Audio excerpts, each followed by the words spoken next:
شروع کرتا ہوں اللہ تعالیٰ کے نام سے جو بڑا مہربان نہایت رحم والا ہے۔ ہم رسول اللہ صلی اللہ علیہ وآلہ وسلم کے پاس تھے کہ آپ کی ایک صاحبزادی حضرت زینب کے بھیجے ہوئے ایک شخص آپ کی خدمت میں حاضر ہوئے کہ ان کے لڑکے جہانگنی میں مبتلا ہے اور وہ آن حضرت صلی اللہ علیہ وآلہ وسلم کو بلا رہے ہیں۔ آن حضرت صلی اللہ علیہ وآلہ وسلم نے ان سے فرمایا کہ تم جا کر انہیں بتا دو کہ اللہ ہی کا سب مال ہے، جو چاہے لے لے اور جو چاہے دے دے، اور اس کے بارگاہ میں ہر چیز کے لیے ایک وقت مقرر ہے۔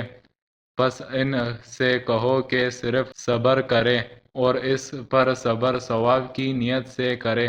صاحبزادی نے دوبارہ آپ کو قسم دے کر کہلا بھیجا کہ آپ ضرور تشریف لائیں۔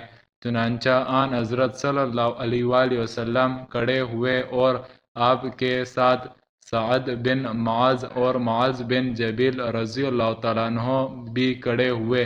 پھر جب آپ صاحبزادی کے گھر پہنچے تو بچہ آپ کو دیا گیا اور اس کی سانس اکڑ رہی تھی جیسے پرانی مشق کا حال ہوتا ہے۔ یہ دیکھ کر آن حضرت صلی اللہ علیہ وآلہ وسلم کی آنکھوں میں آنسو بہہ آئے۔ اس پر سعد رضی اللہ تعالیٰ عنہ نے کہا یا رسول اللہ یہ کیا ہے؟ آن حضرت صلی اللہ علیہ وآلہ وسلم نے فرمایا کیا یہ رحمت ہے جو اللہ تعالیٰ نے اپنے بندوں کے دلوں میں رکھی ہے، اور اللہ بھی اپنے ان بندوں پر رحم کرتا ہے جو رحم دل ہوتے ہیں۔ کریم صلی اللہ علیہ وآلہ وسلم نے فرمایا اے معاذ کیا تمہیں معلوم ہے کہ اللہ کا اس کے بندوں پر کیا حق ہے؟ انہوں نے کہا کہ اللہ اور اس کے رسول ہی زیادہ جانتے ہیں۔ آن حضرت صلی اللہ علیہ وآلہ وسلم نے فرمایا کہ یہ ہے کہ وہ صرف اسی کی عبادت کرے اور اس کا کوئی شریک نہ ٹھہرائے۔ کیا تمہیں معلوم ہے کہ پھر بندوں کا اللہ پر کیا حق ہے؟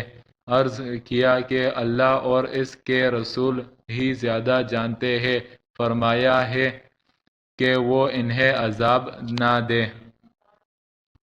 اللہ تعالیٰ ان احادیثوں پر ہمیں عمل کرنے کی توفیق عطا فرمائے، آمین۔